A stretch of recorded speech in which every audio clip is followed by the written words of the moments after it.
बिस्मिल्लाहिर्रहमानिर्रहीम। अस्सलाम वालेकुम। अभी हम टेस्ट 3 की डिस्कशन करेंगे और चैप्टर 6 और 7 बुक 1 इसके क्वेश्चंस देखेंगे कि कैसे पूछे जा सकते हैं और उसको हम कैसे सॉल्व कर सकते हैं।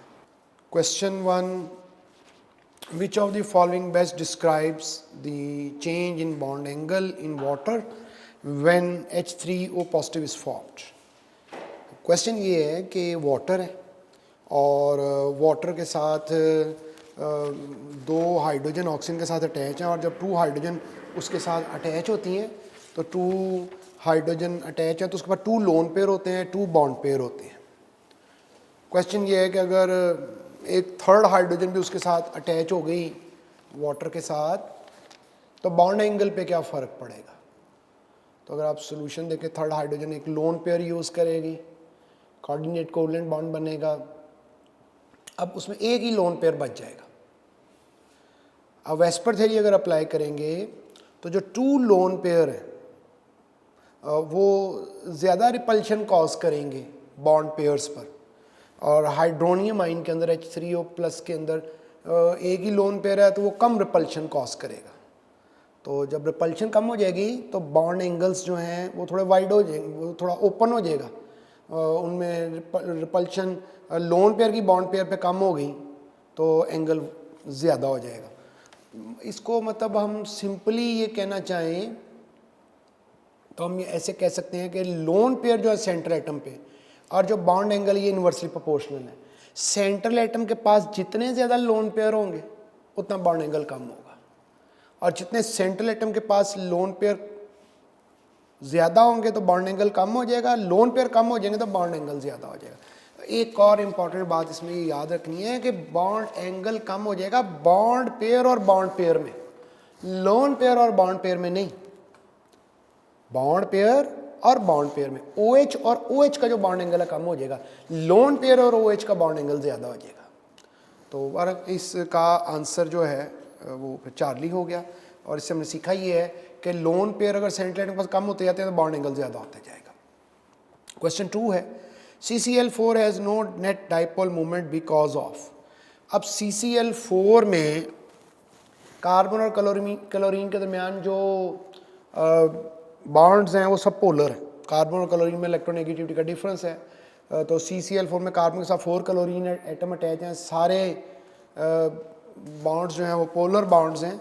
लेकिन इसकी एक रेगुलर ज्योमेट्री है क्योंकि सेंट्रल एटम का लोन पेयर नहीं है, टेट्राहेड्रल है, और कोई भी मॉलिक्यूल जिसमें सेंट्रल एटम की ज्योमेट्री रेगुलर हो तो चाहे बॉन्ड उसमें पोलर हो मॉलिक्यूल नॉन पोलर होगा। सो इसका ये ऑप्शन अल्फा है।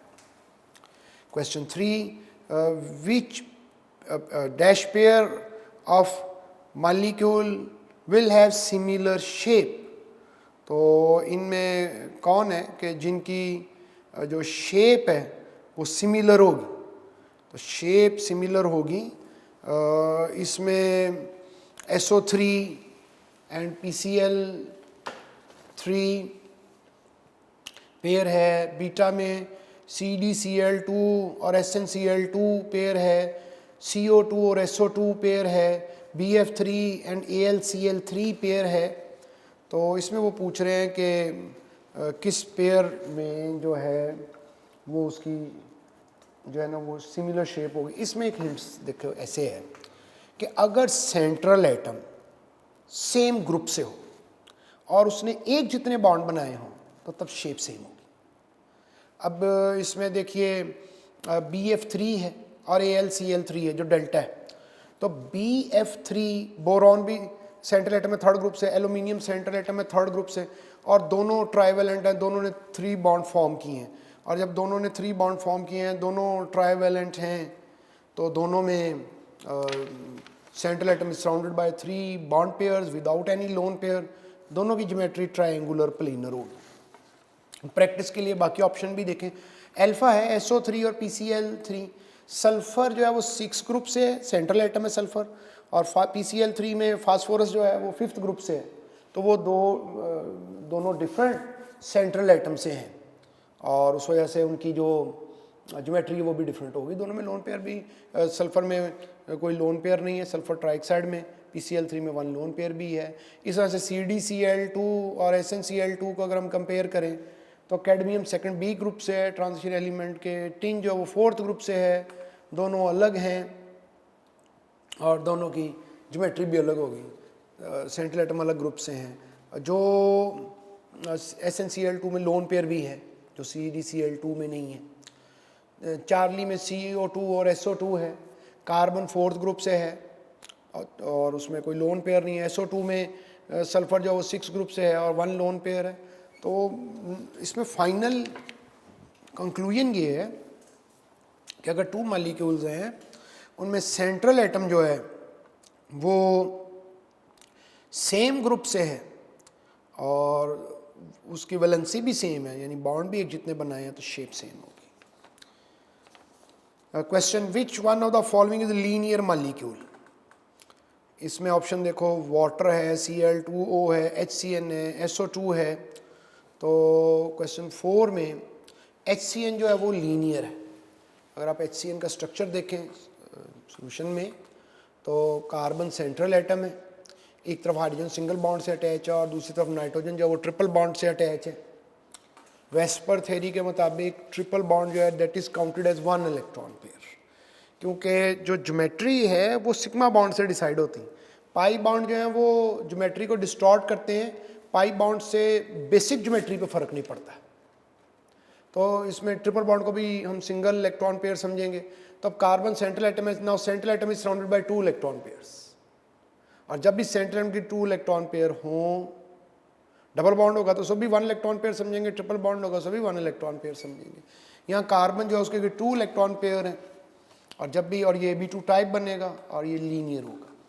Question 5, the property which shows descending trend cross the period. Descending trend का मतलब है कौन सी प्रॉपर्टी है जो कि लेफ्ट टू राइट डिक्रीज करती, डिसेंड करना, डिक्रीज करना, जैसे लेफ्ट से राइट की तरफ मूव करेंगे।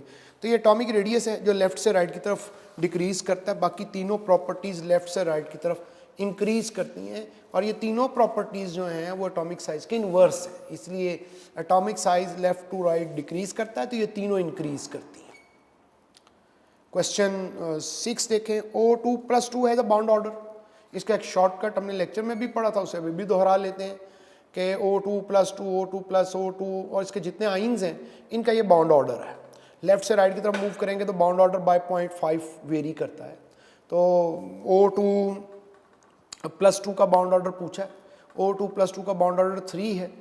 इसके नीचे सोल्यूशन में इलेक्ट्रॉन्स भी लिखे हुए हैं, उससे क्या समझाना मकसद है ये कि देखिए ये O2+2 है। अब O2+2 में टोटल इलेक्ट्रॉन काउंट करो तो 14 बनते हैं, क्योंकि ऑक्सीजन का एटॉमिक नंबर 8 है। 8 और 8 16 होते हैं, 8 और 8 16 होते हैं। 16 में से 2 माइनस कर दें क्योंकि 2 इलेक्ट्रॉन लॉस कर गए, 14 इलेक्ट्रॉन बच गए। 14 इलेक्ट्रॉन का बॉन्ड ऑर्डर 3 है। अब नाइट्रोजन को देखो, N2 न्यूट्रल, तो नाइट्रोजन N2 जो है उसमें भी 14 इलेक्ट्रॉन, उसका भी बॉन्ड ऑर्डर 3 है। यानी ये बॉन्ड ऑर्डर जो लिखे हुए हैं O2+ का जो बॉन्ड ऑर्डर है 2.5, ये कोई भी स्पीशीज जिसमें 15 इलेक्ट्रॉन होंगे उसका बॉन्ड ऑर्डर ये हो जाएगा। तो इसको इस सेंस में भी लेना है कि ये इतने इलेक्ट्रॉन हो किसी के पास तो उसका बॉन्ड ऑर्डर कैसे पता चलता है। तो किसी के पास भी 14, 15, 16, 17, 18 इलेक्ट्रॉन है, जो भी वो है, होमोटॉमिक मॉलिक्यूल या आइन है या हेट्रोटॉमिक है, तो उसका बॉन्ड ऑर्डर यही होगा। क्वेश्चन 7 देखिए, which one of the following is correct set with reference to molecular formula, hybridization of central atom and shape of molecule। 3 बातें कि किसमें जो मॉलिक्यूल दिया है उसकी वही हाइब्रिडाइजेशन है और वही लीनियर है। तो इसका आंसर चार्ली है। इसमें चार्ली में ब्रिलियम है सेंट्रल एटम और वो सेकंड ग्रुप से है, उसके पास 2 इलेक्ट्रॉन है और 2 बॉन्ड फॉर्म किए हैं और उसमें sp हाइब्रिडाइजेशन हो जाएगी, Ab2 टाइप है, लीनियर हो जाएगा। कार्बन डाइऑक्साइड में हाइब्रिडाइजेशन तो ठीक लिखी है लेकिन उसका स्ट्रक्चर बेंट नहीं लीनियर होता है अल्फा में। बीटा में वाटर जो है उसकी हाइब्रिडाइजेशन गलत लिखी है क्योंकि उसमें 2 लोन पेयर भी होते हैं, 2 सिग्मा बॉन्ड और 2 लोन पेयर भी हैं। वाटर sp3 होता है तो स्ट्रक्चर बेंट ही होता है। और फिर वाटर में डी में हाइब्रिडाइजेशन सेम सही लिख दी है लेकिन स्ट्रक्चर गलत लिख दिया, तो लिहाजा करेक्ट आंसर इसका चार्ली है। Question 8, the number of lone pairs of electrons present in the central atom of ClF3। ClF3 में सेंट्रल एटम क्लोरीन है, तो जब सेंट्रल एटम क्लोरीन है तो अब क्लोरीन बिलोंग कर रहा है 7th ग्रुप से। क्लोरीन 7th ग्रुप से बिलोंग कर रहा है, उसके वैलेंस शेल में 7 इलेक्ट्रॉन है। 3 इलेक्ट्रॉन यूज़ कर लिए उसने बॉन्ड बनाने में 3 फ्लोरीन एटम के साथ। फ्लोरीन हमेशा मोनोवेलेंट होती हैं, 2 एटम है जो हमेशा ही मोनोवेलेंट होते हैं, हाइड्रोजन और फ्लोरीन है, तो ये सेंट्रल एटम है। तो अब इसके देखो 3 बॉन्ड पेयर हैं और 4 इलेक्ट्रॉन बच गए, तो 2 लोन पेयर है। तो लिहाजा इसमें सेंट्रल एटम जो है उसके बाद लोन पेयर पूछें तो लोन पेयर इसमें 2 हो गए। Question 9, bond energy is increased by increase in all of the following except. Question ऐसे है कि बॉन्ड एनर्जी के जो फैक्टर्स हैं बाकी सबसे तो बॉन्ड एनर्जी जो है वो इंक्रीज कर रही है और एक से नहीं कर रही, और वो बॉन्ड लेंथ है। बॉन्ड लेंथ और बॉन्ड एनर्जी एक दूसरे के इन्वर्सली प्रोपोर्शनल होते हैं। बाकी सबके जो फैक्टर्स दिए हुए हैं चार्ली, बीटा और अल्फा, इन सब के ये डायरेक्टली प्रोपोर्शनल है। Question 10, both ionic and covalent bonds are present. तो आयनिक और कोवलेंट बॉन्ड जो दोनों प्रेजेंट हैं वो सोडियम हाइड्रोक्साइड में है। तो क्वेश्चन 10 का अगर आप सोल्यूशन देखें तो इसमें आयनिक और कोवलेंट बॉन्ड दोनों है, O और H आपस में कोवलेंट बॉन्ड से अटैच है और उस पर फिर नेगेटिव चार्ज है और वो सोडियम के साथ पॉजिटिव चार्ज के साथ अटैच है। वो कुछ और एग्जांपल भी हैं, लेक्चर में भी पढ़ी थी, दोबारा दोहरा दी कि ये वो एग्जांपल्स हैं जिनमें के आयनिक और कोवलेंट बॉन्ड दोनों जो है वो प्रेजेंट है। Page 2, question number 11, which of the following has highest bond dissociation energy. Bond energy को बॉन्ड डिसोसिएशन एनर्जी भी बोलते हैं। तो क्वेश्चन ये है कि आप ये बताइए कि किसकी बॉन्ड डिसोसिएशन एनर्जी जो है वो सबसे ज़्यादा है। इसको सॉल्व करने का तरीका ये है कि बॉन्ड ऑर्डर देख लें, जिसका बॉन्ड ऑर्डर ज़्यादा है उसकी बॉन्ड डिसोसिएशन एनर्जी भी ज़्यादा है। तो जिसका बॉन्ड ऑर्डर ज़्यादा है वो उसमें नंबर ऑफ बॉन्ड ज़्यादा है, वो स्टेबल ज़्यादा है, उसके बॉन्ड को ब्रेक करने के लिए एनर्जी भी ज़्यादा प्रोवाइड करनी पड़ेगी।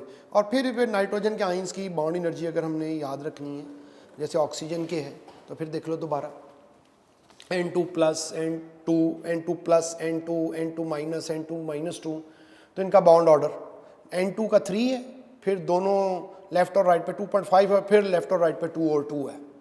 तो बॉन्ड ऑर्डर जो है वो सबसे ज़्यादा जो हमें गिवन है इसमें तो वो N2 का है, 3 है, तो इसलिए बॉन्ड डिसोसिएशन एनर्जी भी उसकी ज़्यादा होगी। Question number 12, in which molecule the bond angle between bond pair and bond pair is minimum। तो बॉन्ड पेयर में बॉन्ड एंगल जो है मिनिमम किस में है, सब वही एग्जांपल्स हैं जो चैप्टर में टेक्स्ट बुक में है और टेक्स्ट बुक से ही मोस्टली क्वेश्चन आया करते हैं। और इसमें NF3 का बॉन्ड एंगल जो है नाइट्रोजन ट्राइफ्लोराइड 102 डिग्री है, अमोनिया का 107.5 डिग्री, वाटर का 104.5 डिग्री, BF3 का 120 डिग्री है। तो सबसे कम तो NF3 का हो गया। यहाँ पर एक और कॉन्सेप्ट जो है वो रिवोक कर लें कि बॉन्ड एंगल का क्या ताल्लुक है सेंट्रल एटम की इलेक्ट्रोनेगेटिविटी से और उस एटम की इलेक्ट्रोनेगेटिविटी से जिसने सेंट्रल एटम के साथ बॉन्ड फॉर्म किया। तो देखिए जो इलेक्ट्रोनेगेटिविटी ऑफ सेंट्रल एटम है बॉन्ड एंगल उसके डायरेक्टली प्रोपोर्शनल है। अगर सेंट्रल एटम की इलेक्ट्रोनेगेटिविटी बढ़ जाएगी तो बॉन्ड एंगल भी बढ़ेगा, अगर सेंट्रल एटम की इलेक्ट्रोनेगेटिविटी कम हो जाएगी तो बॉन्ड एंगल कम हो जाएगा। इसीलिए ग्रुप में डाउनवर्ड जाने से बॉन्ड एंगल कम हो जाता है, क्योंकि सेंट्रल एटम की इलेक्ट्रोनेगेटिविटी कम हो जाती है, इसलिए ग्रुप में डाउनवर्ड बॉन्ड एंगल कम होता है। और वो जो इलेक्ट्रोनेगेटिविटी ऑफ द एटम है attach to the central atom, उसके बॉन्ड एंगल इन्वर्स होता है। यानी अब NF3 और NH3 को कंपेयर करो, NF3 में नाइट्रोजन सेंट्रल एटम है, NH3 में भी नाइट्रोजन सेंट्रल एटम है, NF3 में नाइट्रोजन के साथ 3 फ्लोरीन एटम है, NH3 में नाइट्रोजन के साथ 3 हाइड्रोजन एटम है। फ्लोरीन चूंकि मोर इलेक्ट्रोनेगेटिव है, अगर वो एटम जो सेंट्रल एटम के साथ अटैच होते हैं अगर उनकी इलेक्ट्रोनेगेटिविटी ज़्यादा हो जाए तो बॉन्ड एंगल कम हो जाता है। तो 12 में ऐसे हो जाएगा। 13 में देखिए which substance has multiple bonds in a molecule. तो मल्टीपल बॉन्ड किस में है, कार्बन मोनोक्साइड में कार्बन ऑक्सीजन ट्रिपल बॉन्ड से अटैच है। बाकी इथिलीन ग्लाइकोल में देखें CH2OH, CH2OH, ammonium chloride H2S, उनमें सब सिग्मा बॉन्ड है। Question number 14, the angle between lone pair and bond pair in ammonia is ना। रूटीन में आमतौर पे जब बॉन्ड एंगल की बात की जाती है तो वो बॉन्ड पेयर एंगल बात की जाती है, बॉन्ड पेयर। अभी क्वेश्चन है lone pair bond pair angle. तो लोन पेयर की वजह से बॉन्ड पेयर और बॉन्ड पेयर में एंगल कम हो जाता है, जबकि लोन पेयर और बॉन्ड पेयर में ज़्यादा हो जाता है। लोन पेयर और बॉन्ड पेयर में बॉन्ड एंगल ज़्यादा हो जाता है, तो बॉन्ड एंगल जो है वो इंक्रीज़ कर रहा है लोन पेयर से। तो वो जो NH और NH के दरमियान बॉन्ड एंगल है ना, वो 109.5 डिग्री से कम हो जाएगा, लेकिन जो लोन पेयर और NH में बॉन्ड एंगल है वो 109.5 डिग्री से ज़्यादा हो जाएगा, लिहाजा इसका ऑप्शन डेल्टा हो। Question 15, the enthalpy change of a reaction does not depend upon. Charlie, ये हेस लॉ की डेफिनेशन है। हेसेस लॉ के मुताबिक enthalpy change in a reaction is same whether reaction occur in one step or in several steps provided the initial and final states are same। यानी reactant same हो और product same हो तो दरमियान में क्या बन रहा है इंथैल्पी चेंज इस पे डिपेंड नहीं करती। तो अकॉर्डिंग टू हेसेस लॉ इस पे तो डिपेंड करेगी कि इनिशियल और फाइनल स्टेट कौन है।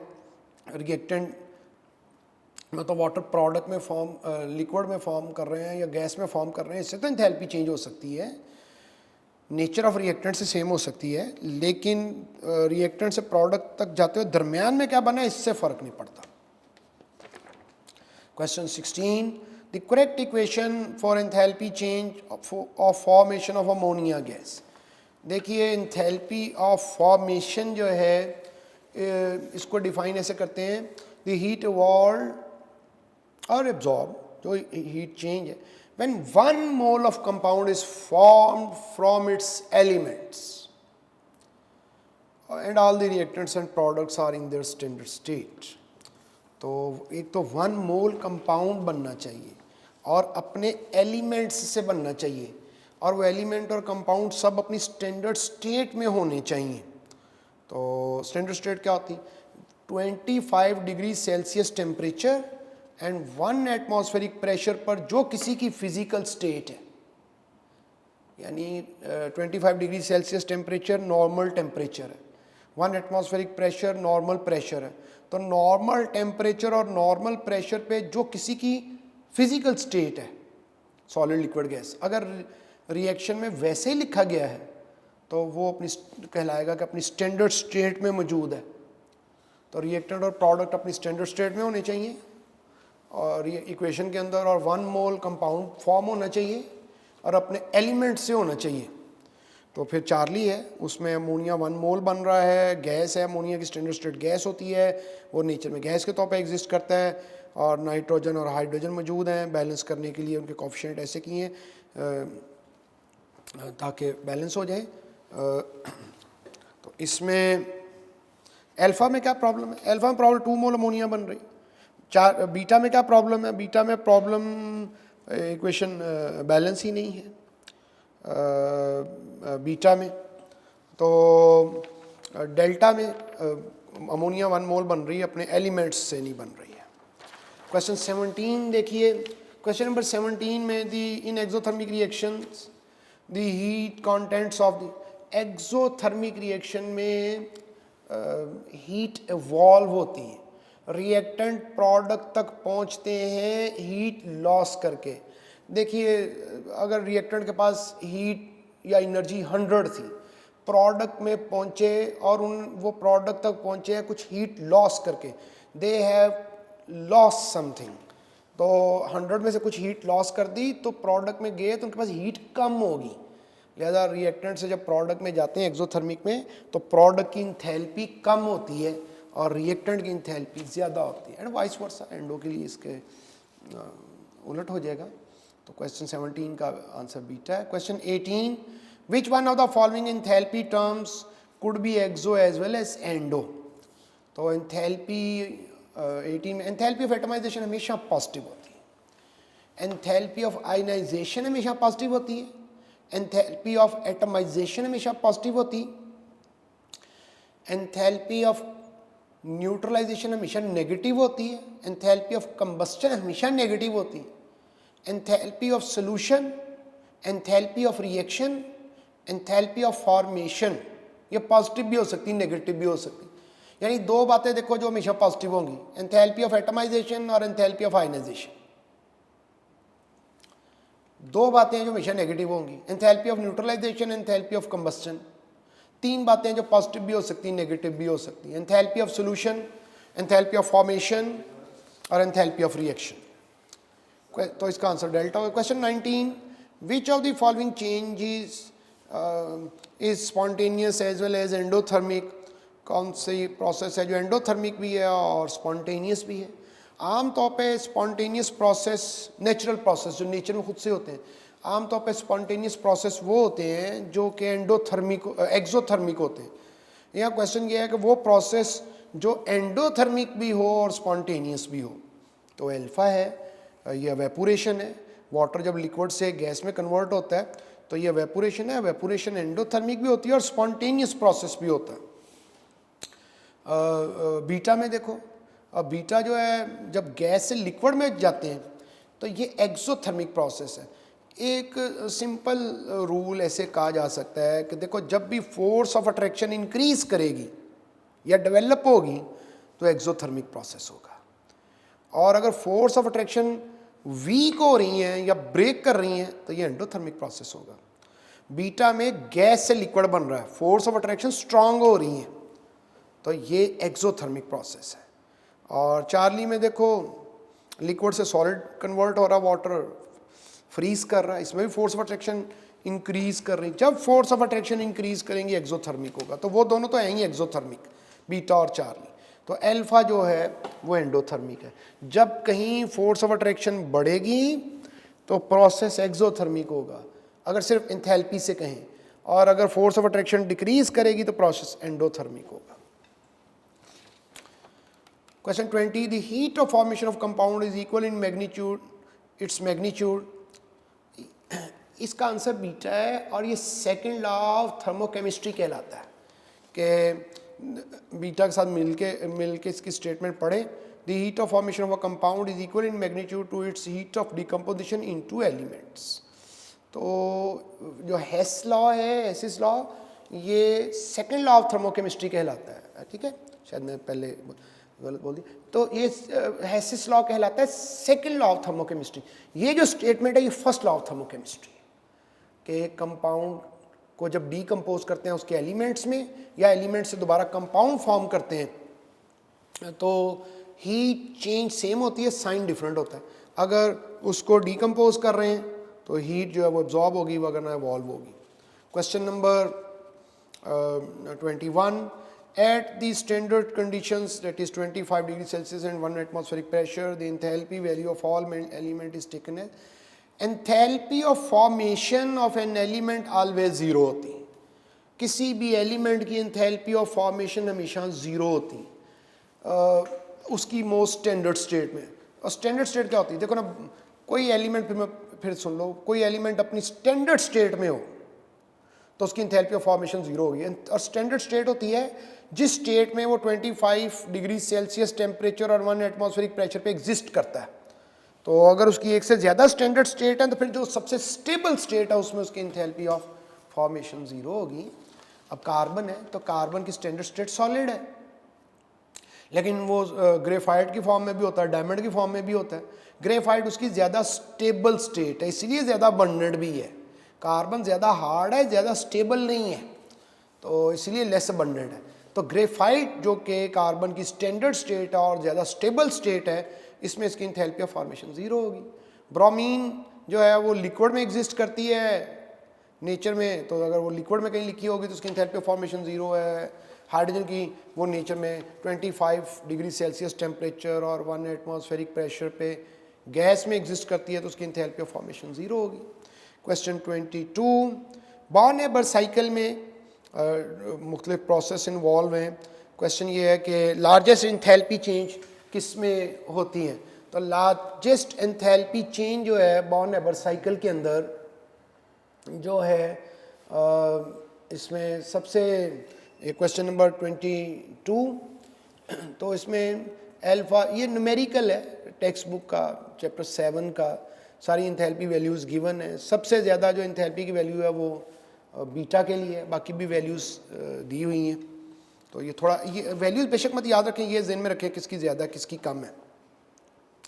Question 23, spontaneous reaction is such in which this system decreases it's. देखिए 3 चीज़ें हैं जो स्पॉन्टेनिटी को डिस्क्राइब करती हैं। Delta G equals to delta H minus T. Delta G free energy को कहते हैं, डेल्टा एच एंथैल्पी चेंज को कहते हैं, डेल्टा एच एंट्रोपी चेंज को कहते हैं। तो डेल्टा जी जो है मतलब कोई एक फैक्टर अगर हम लें कि जिसकी बेस पे हम डिसाइड कर लें कि रिएक्शन स्पॉन्टेनियस है, तो वो डेल्टा जी फ्री एनर्जी है। डेल्टा जी जब भी नेगेटिव होगी प्रोसेस हमेशा स्पॉन्टेनियस होगा, और अगर डेल्टा एच से, सिर्फ डेल्टा एच से डिस्क्राइब करना हो तो वो नेगेटिव होनी चाहिए, डेल्टा एच से पॉजिटिव होनी चाहिए। लेकिन डेल्टा एच नेगेटिव ना भी हो तो प्रोसेस स्पॉन्टेनियस हो सकता है, डेल्टा एच पॉजिटिव ना भी हो तो प्रोसेस स्पॉन्टेनियस हो सकता है। लेकिन कभी delta G free energy positive होगी तो ये कभी प्रोसेस स्पॉन्टेनियस नहीं हो सकता। लिहाजा डेल्टा जी हमेशा नेगेटिव होना चाहिए। डेल्टा जी नेगेटिव होगा तो स्पॉन्टेनियस, डेल्टा जी पॉजिटिव होगा तो नॉन स्पॉन्टेनियस, और डेल्टा जी ज़ीरो होगा तो प्रोसेस इक्विलिब्रियम में होता। Question 23, enthalpy of formation ammonia की दी हुई है, ये रिएक्शन दी है, कहते हैं इस रिएक्शन की एंथैल्पी बताएं। Enthalpy of formation, 1 mole compound जब अपने एलिमेंट से फॉर्म करता है तो जो हीट चेंज होती है वो एंथैल्पी ऑफ फॉर्मेशन कहलाती है। और इस इक्वेशन में 1 मोल नहीं 2 मोल अमोनिया फॉर्म हो रही है, तो लिहाजा वो जो एंथैल्पी ऑफ फॉर्मेशन चूँकि 1 मोल के लिए होते से डबल कर लेंगे तो ये डबल हो जाएगी हमारे पास, तो ये 92 बन जाएगी। 46 को जब डबल करेंगे तो ये 92 हो जाएगी।